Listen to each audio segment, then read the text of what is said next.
Chapter 24: Life in the Emerging Urban Society. Throughout this video, we will break down how urban society was from the mid-19th century to the early 20th century. In this video, we will cover the industrial status in European countries and the growth of their cities. This includes transportation and sanitation status in those countries. Social class distinction, culture, and occupations will also be covered, all the way down the social class ladder from the aristocracy to the working class. Changing family practices such as gender roles, child rearing practices, and prostitution will also be covered. The last topic we will cover is science and thought. New discoveries and achievements have been made that gave science some prestige. Also, social science and evolution will be talked about as we break down Darwin's theory of evolution. In this section, realism in literature will be explored. As the realism movement in literature reflects the ethos of European society, this was an expression of writers who sought to depict life as it really was in European countries.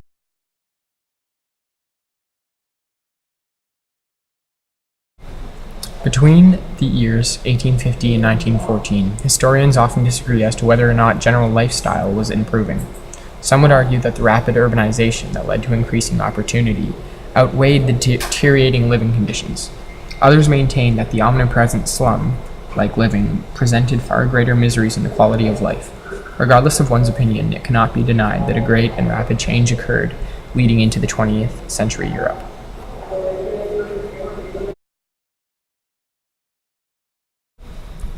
Industry and the growth of cities.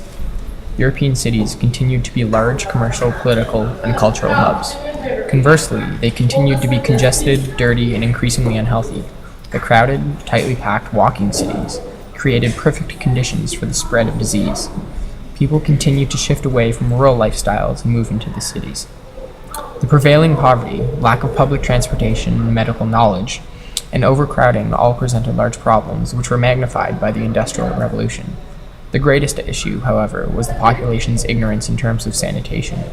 Bathing practices were minimal to non-existent. Although all of Europe was affected by such conditions, Great Britain felt the toll of such environments first, and most acutely. In the 1820s and 30s, however, Britain and France began to abandon the widespread fatalistic acceptance of sickness and death and started to adopt an active concern. It would take a while, however, for institutions to develop an effective way to combat these conditions. Public health and the bacterial revolution.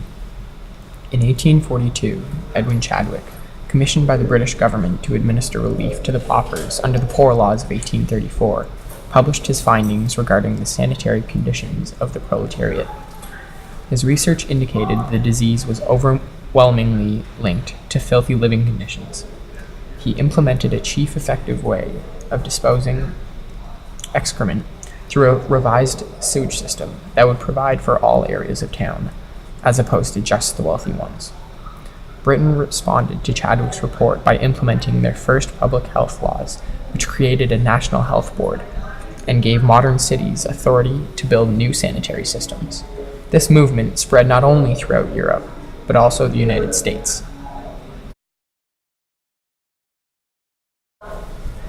Louis Pasteur of France boosted this movement with his renowned germ theory. This discovery that disease was caused by living organisms, germs, that furthermore could be eradicated not only in people but in food as well, effectively dismantled the previously prevailing miasmatic theory. These discoveries, paired with the ever more informed public sanitation movement, saved millions of lives. Urban planning and public transportation.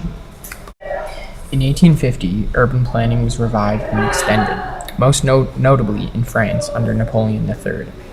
Napoleon hoped to improve the lives of all his subjects, regardless of class, by rebuilding Paris and thus providing employment, improving living conditions, and testifying to the glory of the empire. George Haussmann was placed in charge of Paris and completed its transformation in 20 years. The labyrinth of narrow streets that was Paris in 1850 was soon raised and organized into sections with broad tree-lined boulevards. These wide streets improved traffic and served to prevent the construction of revolutionary barricades. Better housing sites, as well as open parks, were constructed throughout the city, and the sewer systems and aqueducts were greatly improved. Paris provided the rest of Europe with a formidable model to follow. Oftentimes, improved public health, with the superior water supply and waste disposal, went hand in hand with the construction of these new boulevards. The development of mass public transportation allowed for the city to spread out and decompress. Horse-drawn streetcars and electric streetcars carried passengers around the city efficiently and affordably.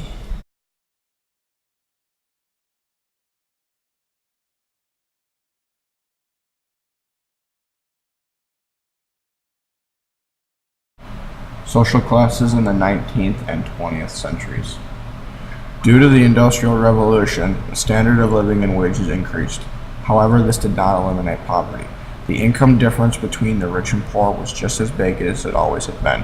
The top 20% of households in most European countries held about 50 to 60% of the nation's wealth, leaving the rest of the 80% with less than half of the nation's income.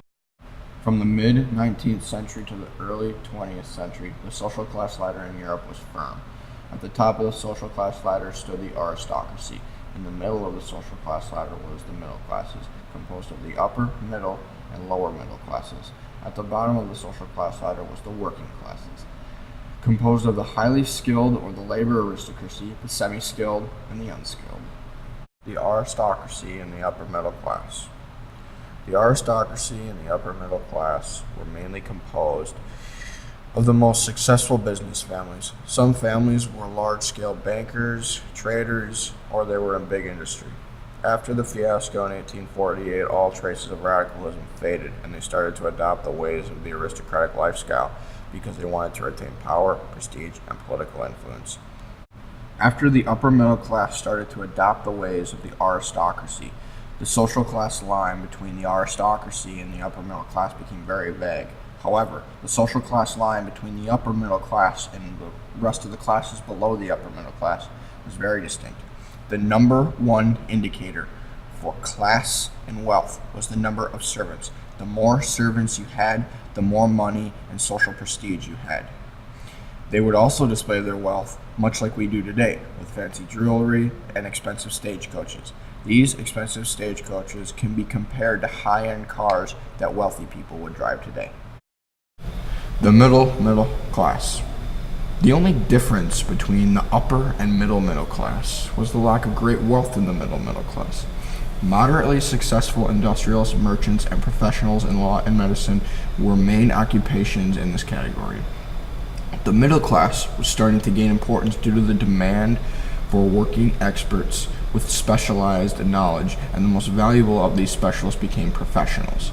These first professional occupations were engineers, architects, chemists, accountants, and surveyors. All these occupations emerged from the world of skilled labor as a full-fledged profession. This demand was created by the expansion of industry and technology. This directly led to the signs that the middle class was rising in social status. The lower middle class. This class of people had occupations of shopkeepers, small traders, and tiny manufacturers. As Europe became more industrialized, the more diverse the lower middle class became, expanding the number of property-owning shopkeepers, small business people, and white-collar employees. White-collar employees were propertyless, making no more than highly paid skilled or semi-skilled workers. The white-collar worker was usually a store manager, a bookkeeper, or a traveling salesman. This working group of people was fiercely committed to the middle class and moving up in society with an idea of achieving professional status. They were the working classes. About 80% of the population in Europe belonged to the working class. Most of this population was concentrated in Eastern Europe. Most of the working class left the land in Central and Western Europe, leaving behind the life of a farmer. The large distinction between highly skilled artisans and unskilled dock workers gradually broke down, and workers from skilled to unskilled developed a widely divergent lifestyle. Highly skilled workers made up a real labor aristocracy, which was about 15% of the working population, and they made about 2/3 of the income. The semi-skilled barely made enough to support a family, and the unskilled barely made enough money to survive. Some of the labor are middle class culture. The middle class was weakly united by a shared behavioral and morality code. This code the middle class lived by was strict and demanding. It stressed self-discipline, hard work, and personal achievement. Drinking and gambling was seen as evil and corrupt, while sexual purity and fidelity were celebrated as virtues.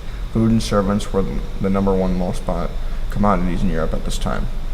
Women were in charge of cooking, taking care of the children, and doing household things, while men were in charge of making the money. Besides being well-fed and wealthy, the middle class had nice housing too. Many prosperous families rented apartments instead of owning their own home.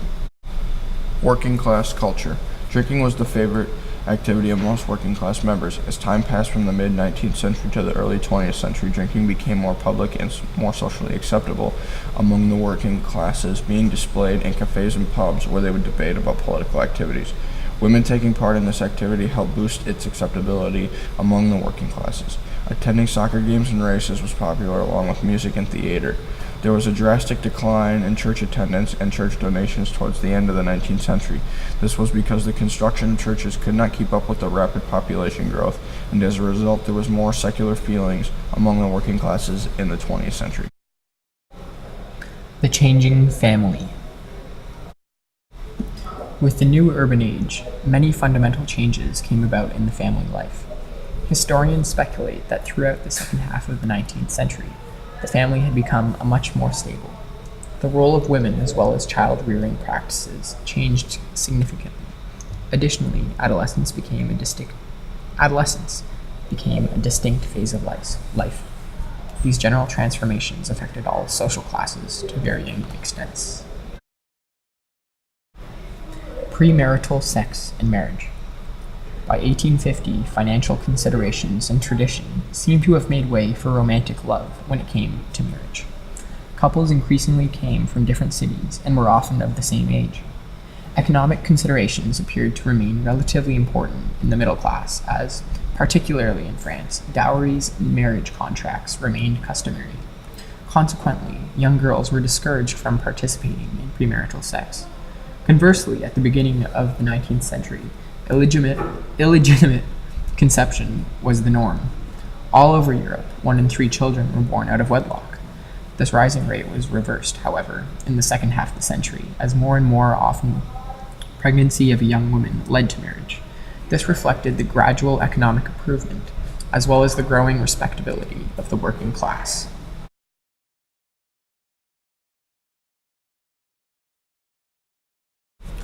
Gender roles in family life. The role of 19th century wives became increasingly separate and distinct from their husbands. Husbands became wage earners, and women tended to manage household affairs. This division is known as the separate spheres.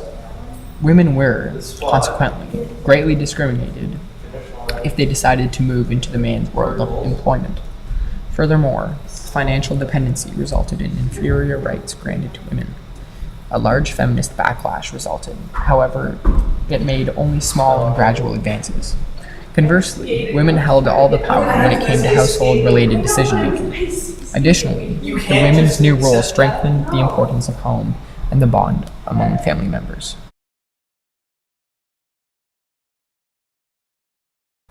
Science and thought. Dmitri Mendeleev developed the first modern periodic table, which is displayed here. Scientists started to show enormous ambition to find out how things worked due to the advancement in technology.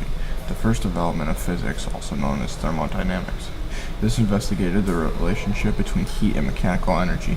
Basic laws of thermodynamics had been formulated by the mid-19th century, such as the law of conservation of energy, which states energy can be neither created nor destroyed, it can only transform.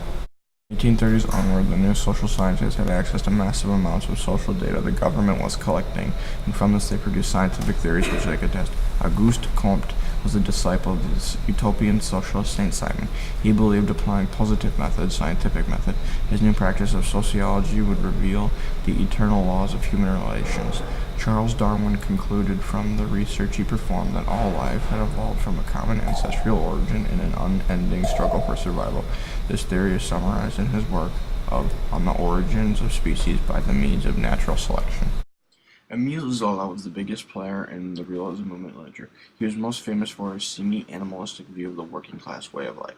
Zola was also harshly anti-Catholic. One of the most popular works of Zola was J'accuse, in English which means I accuse. In this work, he accused the French government of anti-Semitism in response to the Dreyfus affair. He was convicted of libel and sentenced to a year in prison, but he fled to England and returned to Paris when the charges were dismissed. Realist writers believe that literature should depict life as it really is. The realists just observed and recorded and let the facts inform the people. Most of the realists emerged from the middle classes. They started to focus on the working classes, specifically the urban working class. These realists brought forth many new topics to write about that had not been written about before this time period. Realists, much like Zola, were strict determinists. They believed that unchangeable, naturally occurring laws influenced all human action.